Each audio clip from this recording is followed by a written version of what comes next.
Activist Radio is on the air. You've tuned into the Mark Harrington Show, sponsored by Created Equal. Mark is training a new generation of leaders to take on the culture of death and win. You don't like abortion, don't have one. The only thing that can be said to be objective truth is that there is no objective truth. It does come out in one piece. It comes out in one piece. I would argue that we certainly are not all created equal. And now, here's Mark. Well, I can tell you one thing. It's been a bad week to be pro-abortion in America. That's right. If you are pro-abortion, if you support abortion, this has been a really, really bad week for you if you live in America because of what's going on the abortion front. You're listening to your radio activist, Mark Harrington here.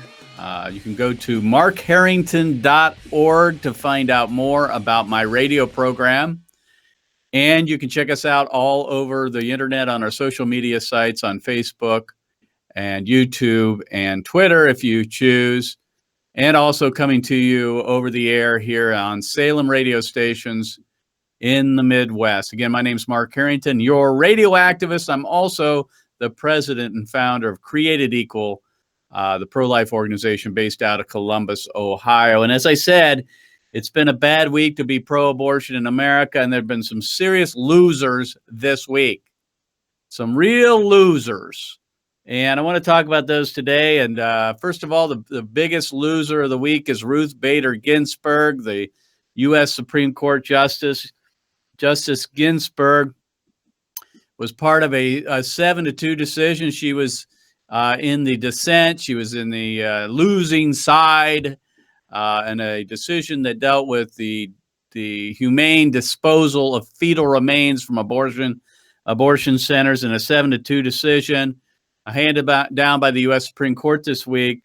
Ruth Bader Ginsburg came out and she said in response to Justice Clarence Thomas, who said that called women who are pregnant and thinking about abortion as mothers. He used the term mothers to refer to them. And Ruth Bader Ginsburg took offense to that and said that she said they're not mothers. Let me read the quote. It says, a woman who exercises her constitutionally protected right to terminate a pregnancy is not a mother, she wrote. She said Justice Thomas showed more heat than light. You know, you love the euphemisms, don't we? Constitutionally protected right to terminate a pregnancy. A woman who is pregnant and thinking about killing her baby is not a mother. Now, you know, Ruth Bader Ginsburg's been around a long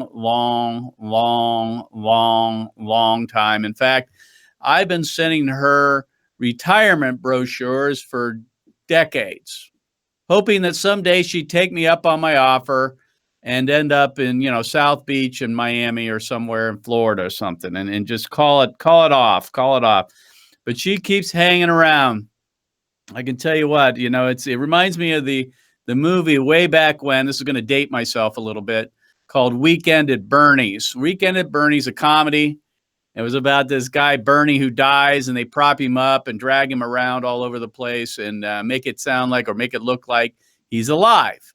And Ruth Bader Ginsburg kind of reminds me of Weekend at Bernie's in that she's been kind of hanging around for a long time, obviously, and she's well into her 80s, and she's been struggling with cancer and so forth. And I don't want to be unkind here. Obviously, you know, we need to be praying for Ruth Bader Ginsburg. We need to be hoping for the best when it comes to her health. I'm not trying to disparage her at all or put her down. I'm just saying, I think the time, Ms. Ginsburg, it's time, Justice Ginsburg, to retire. It's time to retire. When you can't figure it out, when you don't know that a woman who's pregnant is a mother, then maybe you shouldn't be sitting on the highest court in America. Maybe you shouldn't be making decisions for over 300 million people. When you can't figure out that a mother becomes a mother at conception, then maybe you shouldn't be making these decisions for other people. But this is Ruth Bader Ginsburg, one of the losers this week. She was on the other side, on the wrong side of a 7-2 decision that was handed down by the U.S. Supreme Court this week that basically said that it's constitutional that states like Indiana can humanely dispose of fetal remains from abortion clinics. You know, I mean, when you think about that just on the surface, it's like, why does it even have to be a question of whether it's constitutional or not? I mean, we're not allowed to dispose of aborted babies or dead people humanely. Why does that even rise up to a question of whether it's constitutional or not? It's absolutely absurd. It's because the abortion industry will never, ever give any ground when it comes to this issue on abortion.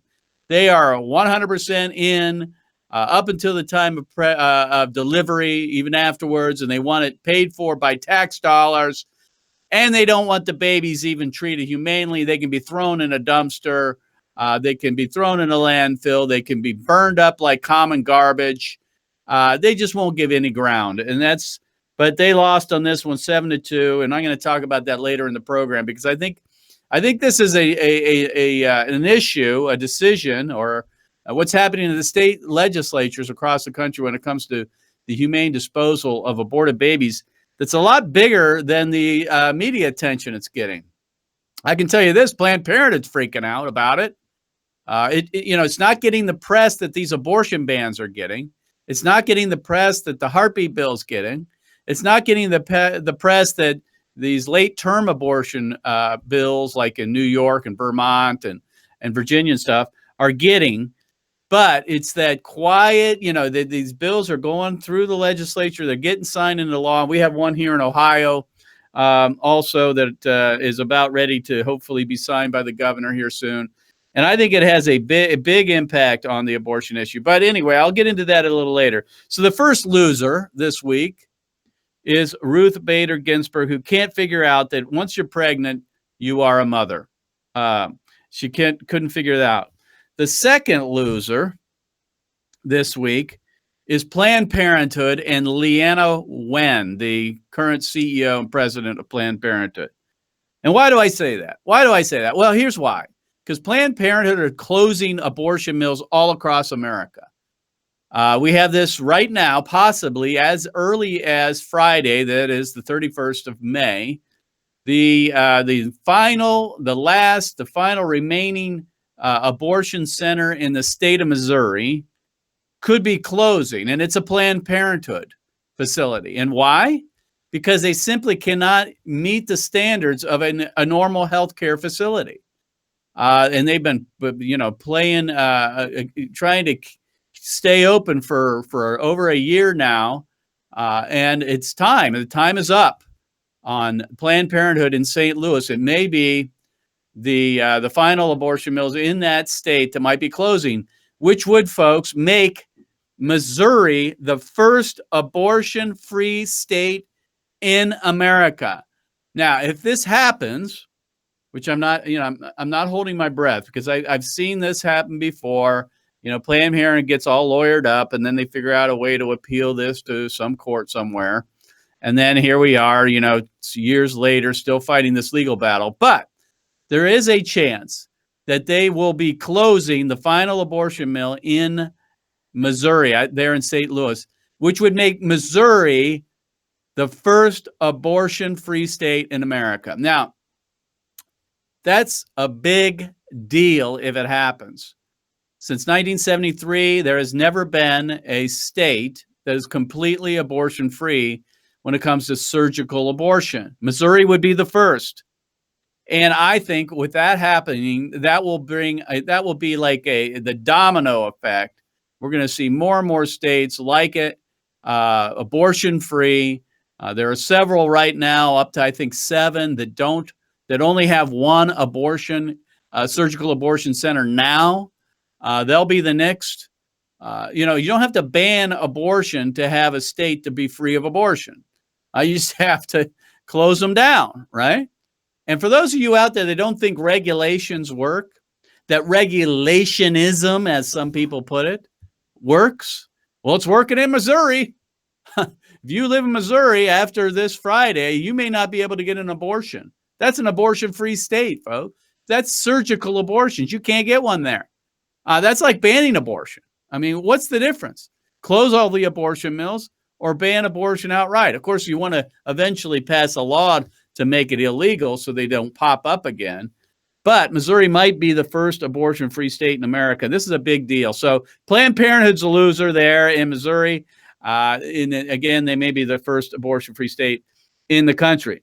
The other loser is this Leana Wen, who's now had replaced Cecile Richards as the CEO and president of Planned Parenthood. And why is she a loser? Well, first of all, she's a loser because she works for Planned Parenthood, this genocidal, child killing organization in America. She's the biggest child killer. That makes her a loser. But she's a loser because she's a liar. And I guess it goes with the territory, right? I mean, if you work for Planned Parenthood, you are a liar. I mean, the two go together, right? You can't work for a child-killing organization and not be a liar. I mean, if you're going to kill children, you're going to probably lie. You might do a lot of other things that are unethical or immoral. So the idea that the CEO and president of Planned Parenthood is a liar isn't big news. However, she got busted this week because she came on this program on MSNBC, and she said that there were thousands of women who died prior to 1973 by illegal abortions, which is a lie. And she's said this repeatedly. If you would, Mr. Bruiser, go ahead and play that clip.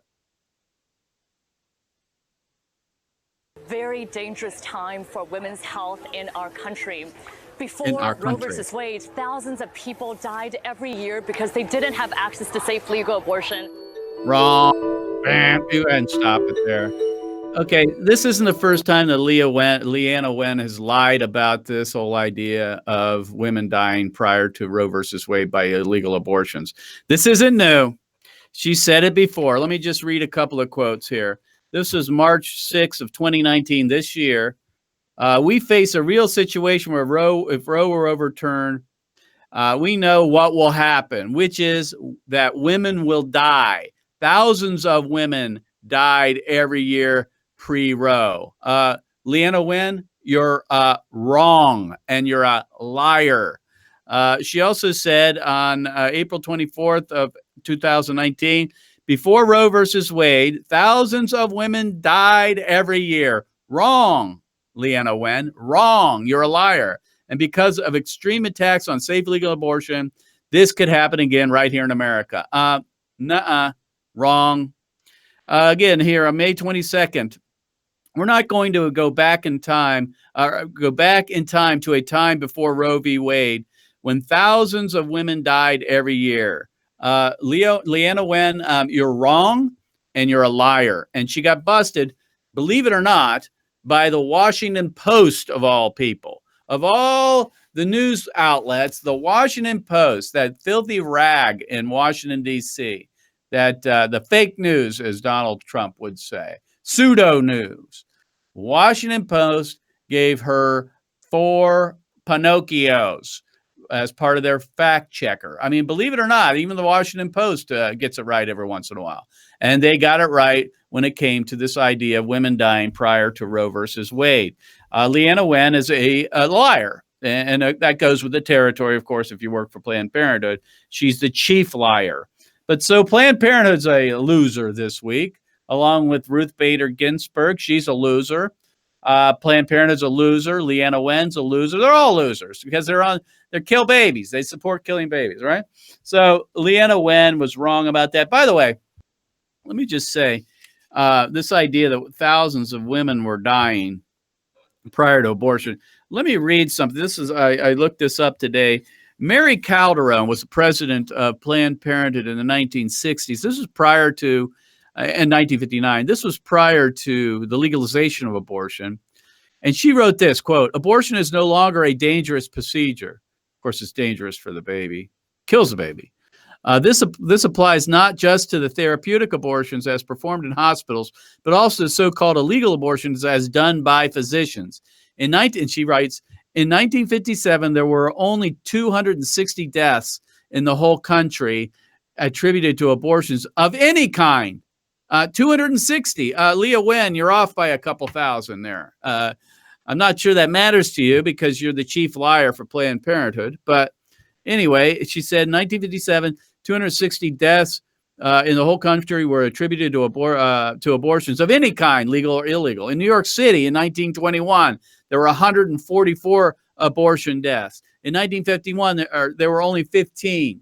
This is the Planned Parenthood director, Mary Calderon, writing in 1959. She also said this. At the time, the medical director, she said, the reason that they are low is because of the advent of antibiotics like penicillin. So women were dying by abortions, illegal abortions, because they weren't getting infections because of penicillin and other antibiotics. So Leana Wen is wrong, and she's a liar. Now, finally, the last loser is the Roe versus Wade itself, which I think we are now seeing the U.S. Supreme Court being willing to possibly take up a case to review Roe versus Wade. Now, why do I say that? Why do I say that? But here's why. Because the U.S. Supreme Court is about settling disputes between lower courts. That's what they do. So when we have, for example, a lower court possibly saying that a heartbeat bill is constitutional in a certain circuit in America, and then we have another court, another circuit court in another part of America saying a heartbeat bill is not constitutional, you're going to have the conflict. And I think eventually we're going to have an abortion ban, maybe it's a heartbeat bill or something like that, upheld by a circuit court, by a lower court. And then you're also going to have a heartbeat bill or an abortion bill or some type of bill being struck down in a lower court. And that sets up the dispute between those lower courts. And that's when the U.S. Supreme Court gets involved. That's when they will hear a case. And so we are looking at the possibility with all these abortion bans being passed. Now 9 heartbeat bills have been passed in state legislatures.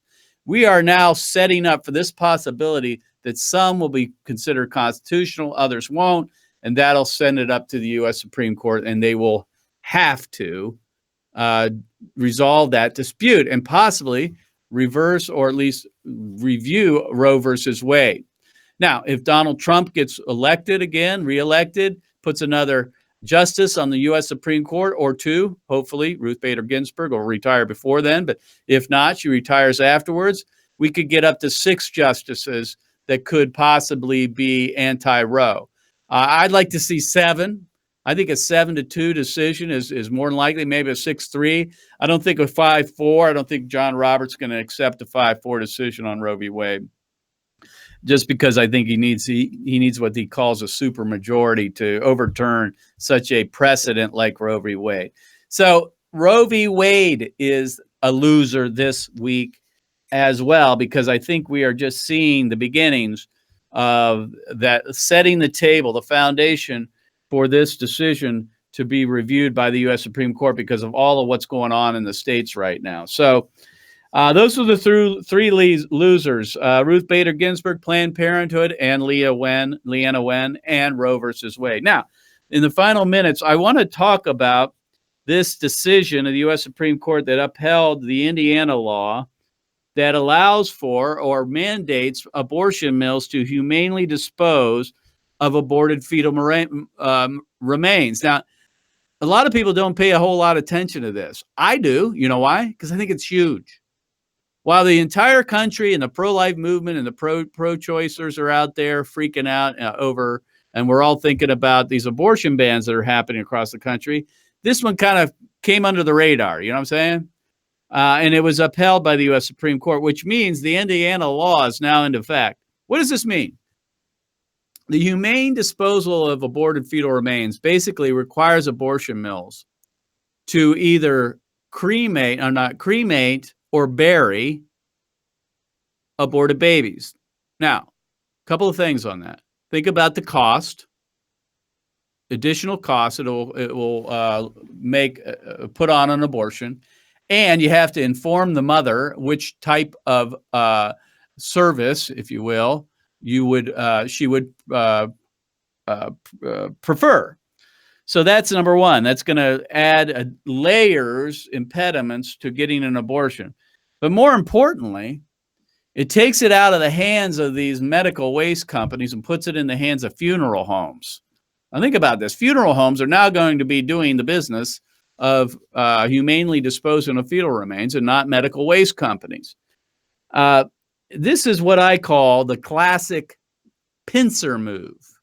Classic pincer move. And a pincer move is basically when you have an enemy, for an example. If you would, Mr. Producer, you got the pincer move. Move up to the show the graphic there. A pincer move. It's pretty simple to figure out. It's a military move where a unit or units attack an enemy at all flanks, or at least two flanks. So from both sides. And that's what's happening here. This is a classic military pincer move being done by the pro-life movement. On the one hand, groups like ourselves with Project Weak Link are pressuring medical waste companies like Stericycle to pull their support, to sever their contracts and their agreements with abortion centers. They're the ones who dispose of abortion fetal remains right now. Stericycle and other these medical waste, these biohazardous waste companies that dispose of them, they are being pressured by Project Weak Link. We were just up in Chicago last week picketing the Lake Forest headquarters, the national headquarters of Stericycle. The reason for that is we want medical waste companies to pull their support and dump Planned Parenthood and the abortion cartel. And if they do, then that takes away one option for disposing aborted babies. And here's the bottom line. Abortion clinics can't kill babies if they can't dispose of them. What are they going to do? Put them down the sinks again, have bonfires, throw them in the dumpster? If they do, they'll get caught for that and be put out of business by the state. So if you pressure the medical waste companies on one side, one of the pincer moves right there, and you close that loophole and force abortion mills to use funeral homes to cremate or bury aborted fetal remains, you basically are pressuring them from both sides. And you can squeeze these abortion clinics out of business.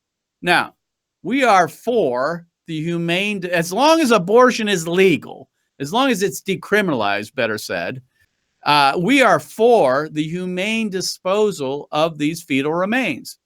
Why? Because they're human beings and they deserve that. Because they're made in the image of God. They're created in the image of God.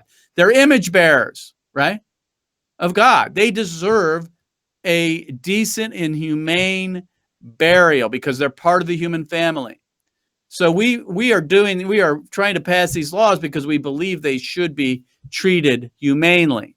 However, it's going to have the effect of adding additional impediments and layers, obstacles in the way of abortion clinics, because abortion clinics don't want to abide by the law. They don't want to humanely dispose of babies. They want to throw them in landfills or whatever. You're going to require funeral homes to now do that business. I don't think many funeral homes are going to want anything to do with it. If I were a funeral director, that's not what funeral home director, that's not what I'd want to be doing. I would not want to be cremating or burying aborted babies. That's for sure. So here you have this classic military pincer move. On the one hand, medical waste companies are being pressured and to cease enabling abortion centers, and they stop their business, which forces abortion clinics to find some other way to dispose of them. And on the other hand, the state legislature passing laws making it so that you have to be, you can no longer incinerate the fetal remains by throwing them in landfills or what have you. You have to cremate them or bury them. And this creates that pincer move I'm talking about. And I think this is a big, big deal, what's happening with these fetal remains, humane disposal laws. So keep your eyes on that. We have one right now in the state of Ohio. It's SB 27. It's passed the Ohio Senate.